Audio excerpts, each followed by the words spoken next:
জয় বাবা কালভৈরব, জয় মা তারা। আশা করি ভিউয়ার্স আপনারা সকলেই বাবা কালভৈরবের কৃপাতে ভালো আছেন। তো ভিউয়ার্স, আজকে আমি আপনাদের জন্য একটা নতুন সাধনা এনেছি। সেই সাধনাটা হচ্ছে বজরংবলী সাধনা। তো বিশেষ করে শ্রাবণ মাস একটা পূর্ণ মাস বা পুণ্যতিথি। তো এই মাসে যারা সাধনা করতে চান তারা এই 21 দিনের এই সাধনাটা করতে পারেন। কিন্তু বজরংবলীর সাধনা দু ধরনের করতে পারেন। এক সাত্ত্বিক, আর যদি মনে করেন যে তামসিক শক্তি দ্বারা আপনারা পরিচালিত হবেন তাহলে একরকম।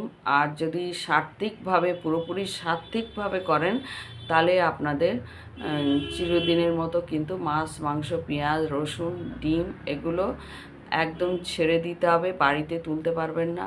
আর ব্রহ্মচর্য পালন করতে হবে। যদি পারেন তাহলে এটা করতে পারবেন। তাতে আপনাদের কাছে সবসময় বজরংবলীর শক্তি, কৃপা অবশ্যই থাকবে এবং সেটা সাত্ত্বিক শক্তি হিসাবে থাকবে।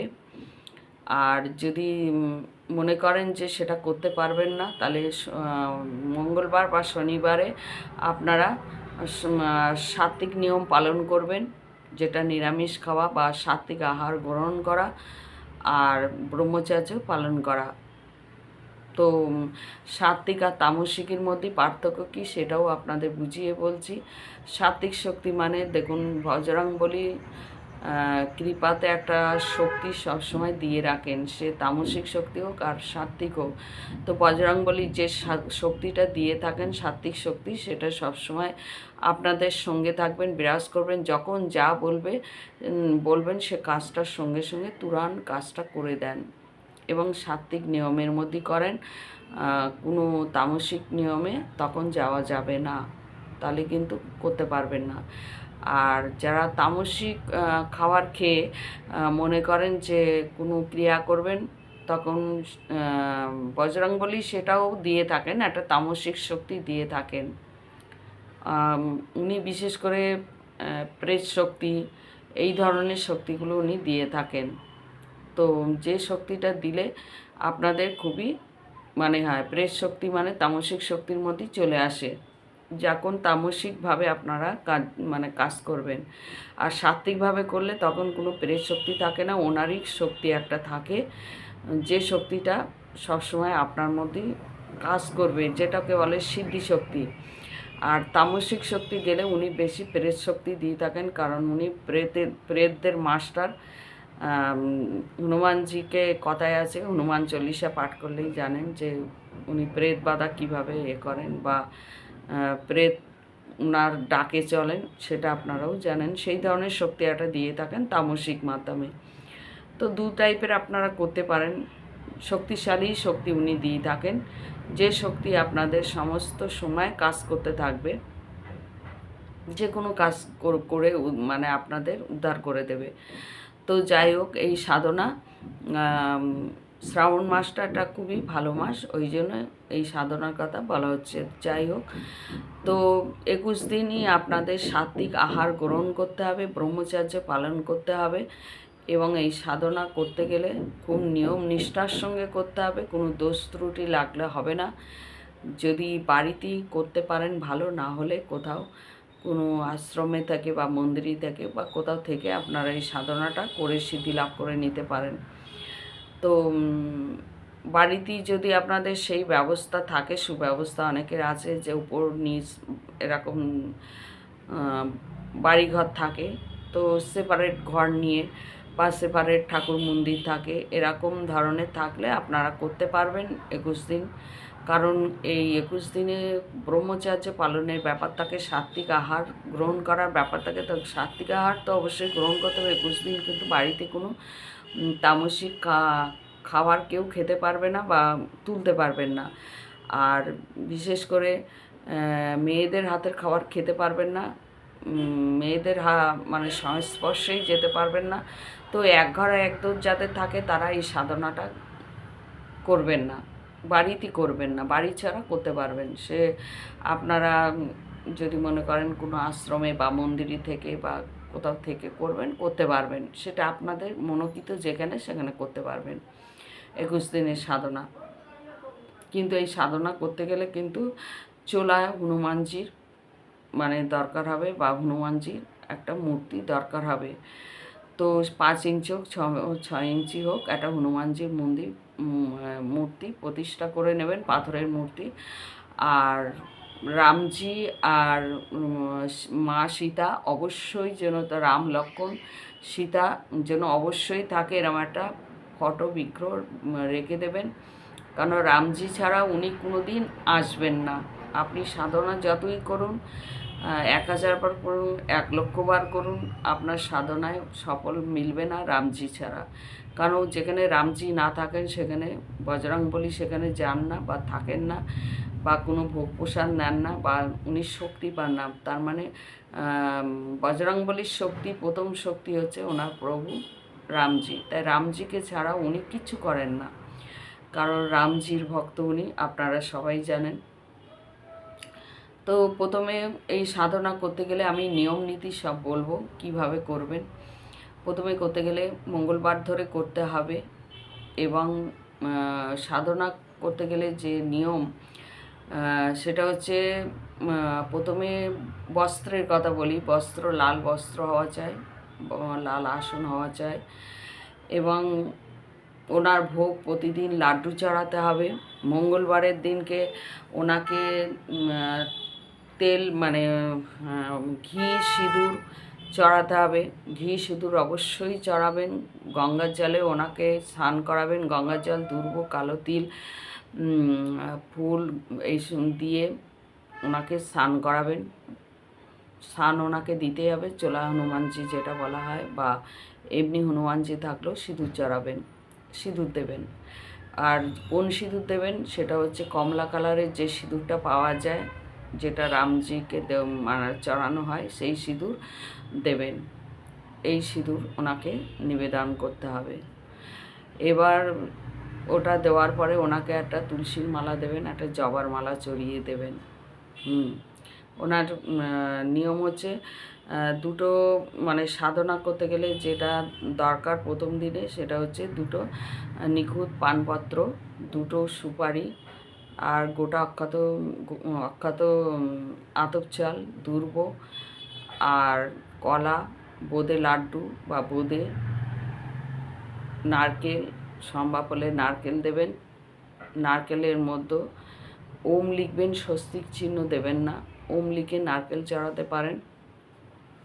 বজরংবলীর যে একটা কমলা কালারের কাপড় বা ধ্বজা পাওয়া যায়, ধ্বজা অবশ্যই চড়াবেন। এবং বজরংবলীর হাতে যেন গদা থাকে, কারণ ওনার গদা কিন্তু থাকতেই হবে। এবং রামজিকে ভোগ দেবেন, তারপরে বজরংবলীকে ভোগ দেবেন। এই হচ্ছে নিয়ম। এবং গুরুর যে, আপনাদের যদি তন্ত্রগুরু থেকে থাকে অবশ্যই তন্ত্রগুরুর সান্নিধ্যে এই সাধনা করবেন। তন্ত্রগুরু যাদের নেই তারা ভগবান শঙ্করকে তন্ত্রগুরু রূপে অনুমতি নিতে পারেন। কিন্তু তন্ত্রগুরুর দীক্ষা কিভাবে নেবেন ভগবান শঙ্করের থেকে, সে আমার প্লেলিস্টে সার্চ করলে পেয়ে যাবেন। ইউটিউবে হোক বা ফেসবুকে হোক, প্লেলিস্টের মধ্যেই সব কিছু পাবেন। এবং গুরুর সান্নিধ্যে ছাড়া এই সাধনা করবেন না। তো এবার বলা যাক যে কোন সময় থেকে করা যায়। হনুমানজি সাধনার নিয়ম হচ্ছে ব্রহ্ম মুহূর্তে, রাত 3:30 থেকে 5:30 পর্যন্ত ওনার সময় থাকে। এই সময়ের মধ্যে সাধনা কমপ্লিট করতে হবে। কোন দিকে মুখ করে করবেন? পশ্চিম দিকে মুখ করে করবেন। যদি সাধনায় সিদ্ধি লাভ করতে চান তাহলে পশ্চিম মুখ ধরে করবেন। এবার সাধনায় বসার আগে যে নিয়মগুলো সেগুলো আমি বলছি।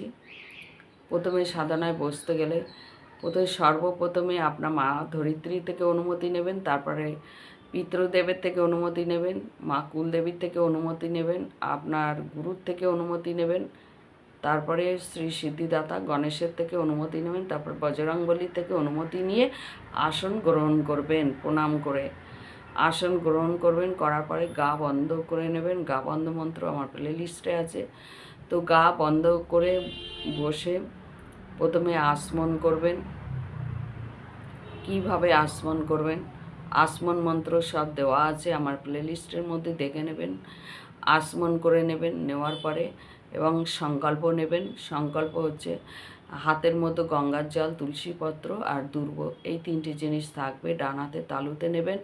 নিয়ে আপনি কী জন্য সাধনা করছেন সেই উদ্দেশ্য নিয়ে সাধনা সংকল্প নেবেন। নিয়ে একটা পাত্রে ওটা রেখে দেবেন। দেওয়ার পরে তারপরে আপনি রামজির থেকে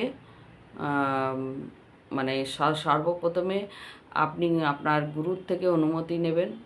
তারপরে শ্রী সিদ্ধিদাতা গণেশের অনুমতি নেবেন। রামজির থেকে অনুমতি নেবেন। রামজির অনুমতি ছাড়া কোনো কিছু করবেন না। করার পরে রামজির অনুমতি নিয়ে তারপরে বজরংবলী সাধনা করবেন।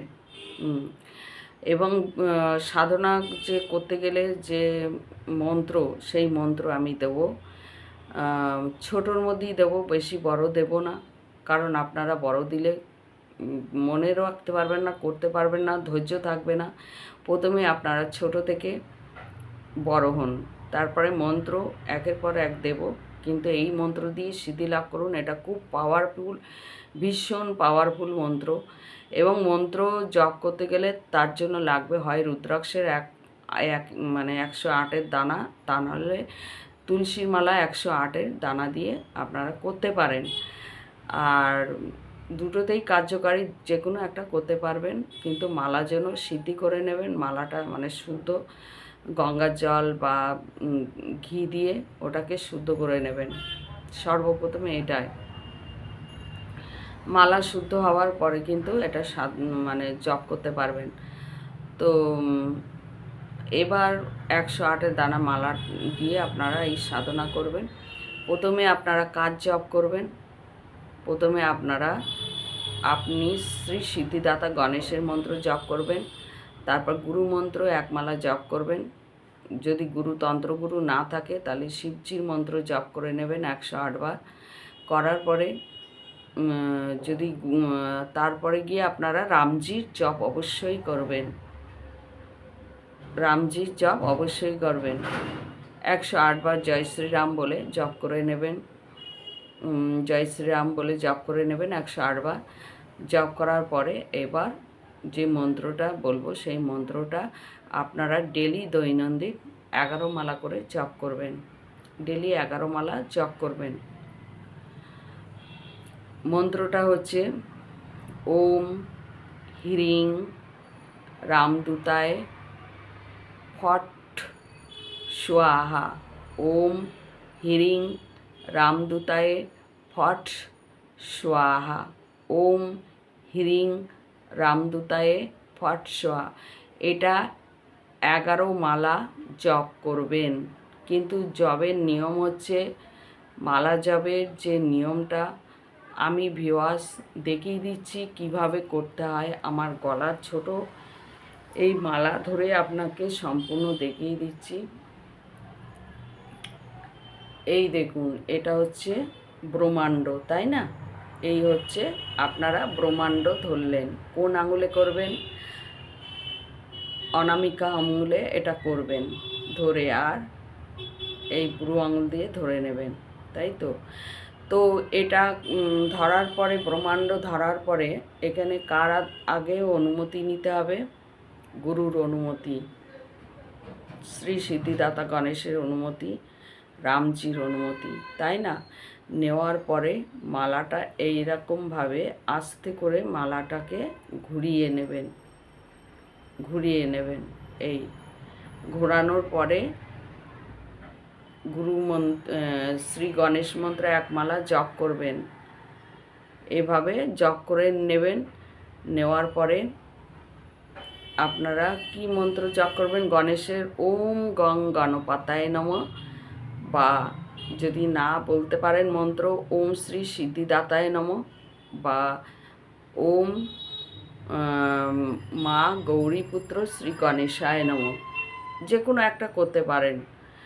করার পরে এবার 108 দানা কমপ্লিট হয়ে গেল। আপনারা ব্রহ্মাণ্ডে চলে আসবেন।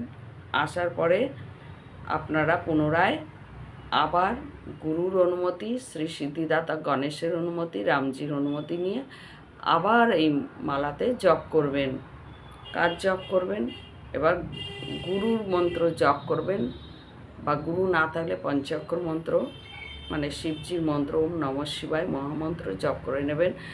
নেওয়ার পরে এবার রামজির মন্ত্র একমালা জপ করবেন। কিন্তু এই ব্রহ্মাণ্ডে যতবার আসবেন আপনাদেরকে কিন্তু ওই একইভাবে বলতে হবে। তো রামজির মন্ত্র যখন কমপ্লিট হয়ে যাবে, গণেশ মন্ত্রের পর রামজি মন্ত্র কমপ্লিট হয়ে গেল, তখনই বজরংবলীকে আহ্বান করে নেবেন। লাস্ট টাইমে বজরংবলীকে আহ্বান করে 11 মালা যে মন্ত্র দেওয়া হয়েছে জপ করবেন। এরম প্রতিনিয়ত জপ করবেন এইভাবে, এই নিয়মে। আর জবের সময় যেন অবশ্যই আপনার সামনে যেন একটা ঘিয়ের প্রদীপ অবশ্যই জ্বলে। ঘিয়ের প্রদীপ অবশ্যই কিন্তু জ্বালাবেন, যত অখণ্ড প্রদীপ। যতক্ষণ সাধনা করবেন ওই অখণ্ড প্রদীপ জ্বলবে। সাধনা কমপ্লিট হয়ে গেলে প্রদীপটা আপনারা হাত দিয়ে ওটাকে নিভিয়ে দেবেন। দেওয়ার পরে ওটাকে আপনারা জলে ওটাকে যেটুকু ঘি বাঁচলো একটা কোটোয় জমা করে রেখে দেবেন। লাস্টের দিকে ওটা জলে আপনারা বিসর্জন দিতে পারেন।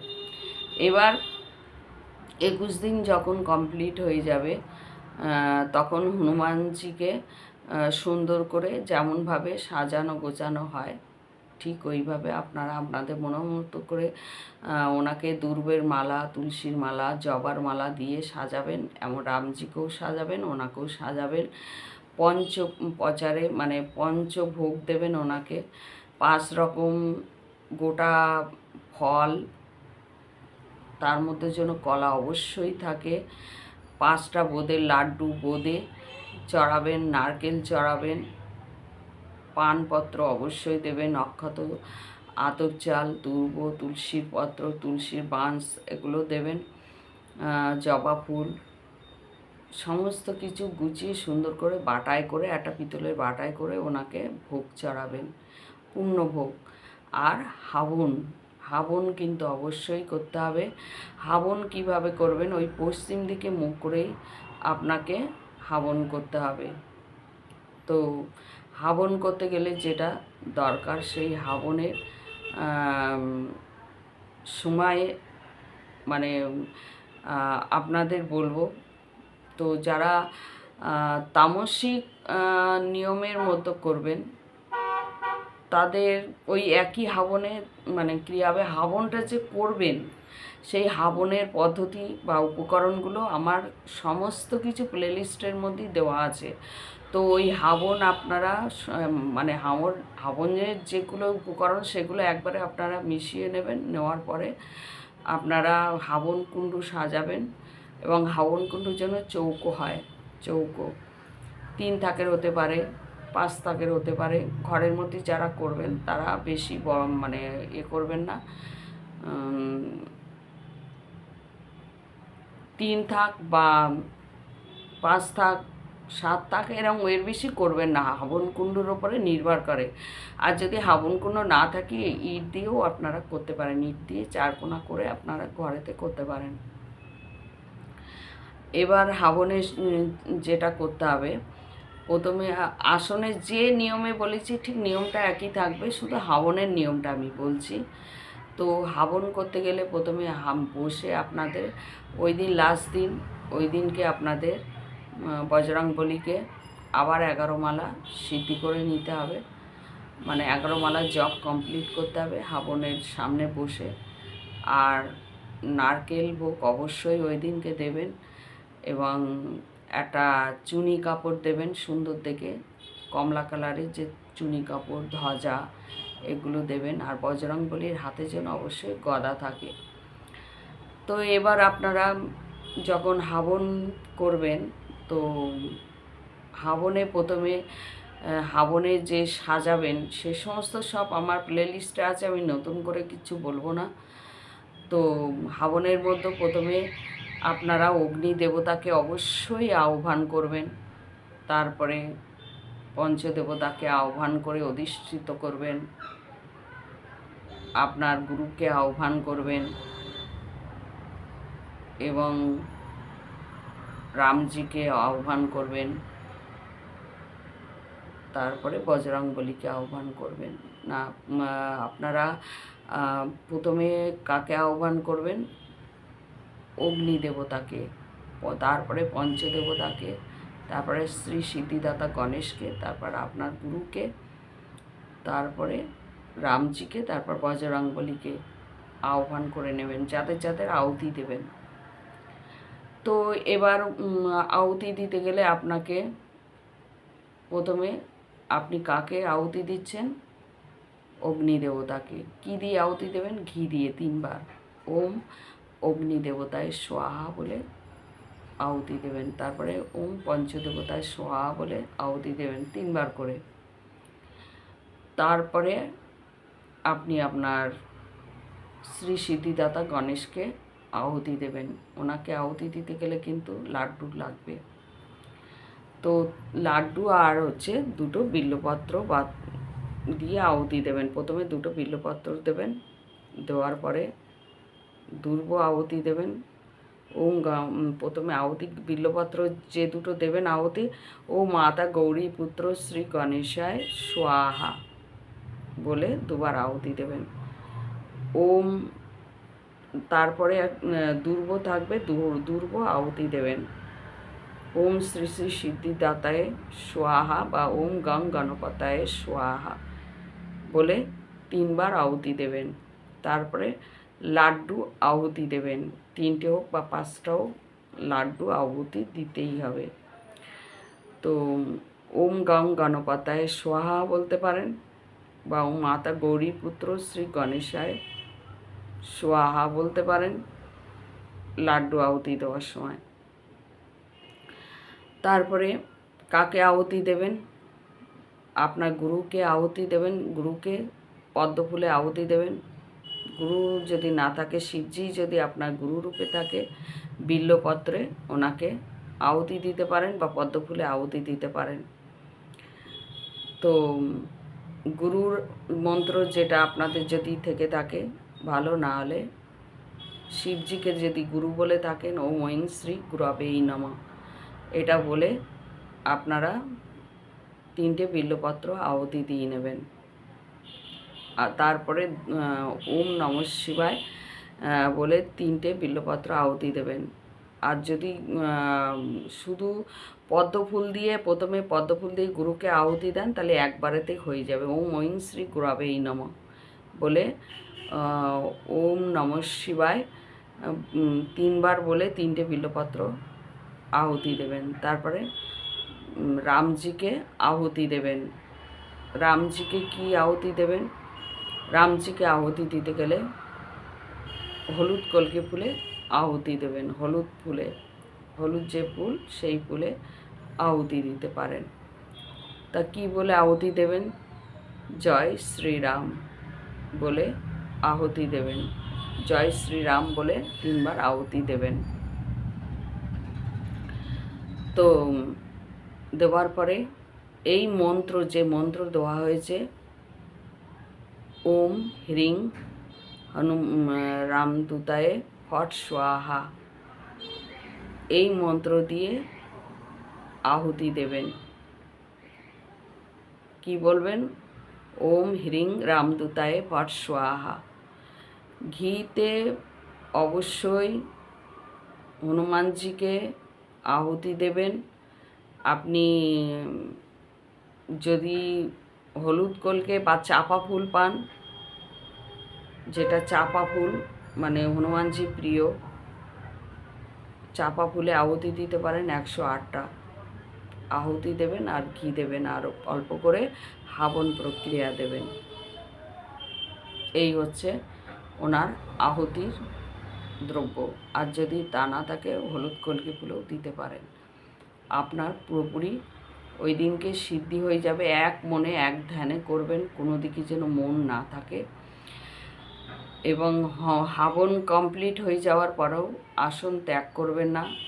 1 ঘন্টা বা আধা ঘন্টা অবশ্যই বসে, 1 ঘন্টার মতো বসে বা আধা ঘন্টা বসে ওনার ধ্যান জপ করবেন। চোখ বন্ধ করে ধ্যান করবেন আর মনে মনে বলবেন যে হে বজরংবলী, আমি যে উদ্দেশ্যে তোমার সাধনা করেছি তুমি তো জানো। জগৎ সংসারের মঙ্গলার্তিতে এবং সমস্ত শত্রুদের থেকে রক্ষা পাওয়ার জন্য, আর যাতে তোমার সেবা করতে পারি ভালোভাবে, কোনো বাধাবিঘ্ন না আসে, তার জন্যই আমার এই সাধনা সংকল্প। তুমি আমাকে সুযোগ করো যাতে আমি তোমার পূর্ণমাত্রায় সেবা করতে পারি, রামজির সেবা করতে পারি এবং তোমার সেবা করতে পারি, এবং যে কোনো কার্যে যেন আমি সিদ্ধি লাভ করতে পারি। যে কোনো কার্যে, যে কোনো মন্ত্র, তন্ত্র, যন্ত্র শক্তি দ্বারা আমি যেন কার্য সিদ্ধি করতে পারি। তুমি আমার সেই শক্তি দাও, তুমি আমার ওপর কৃপা দাও। আপনি আপনার মতো করে মনে মনে এগুলো ধ্যানের মাধ্যমে সব কিছু বলতে থাকবেন।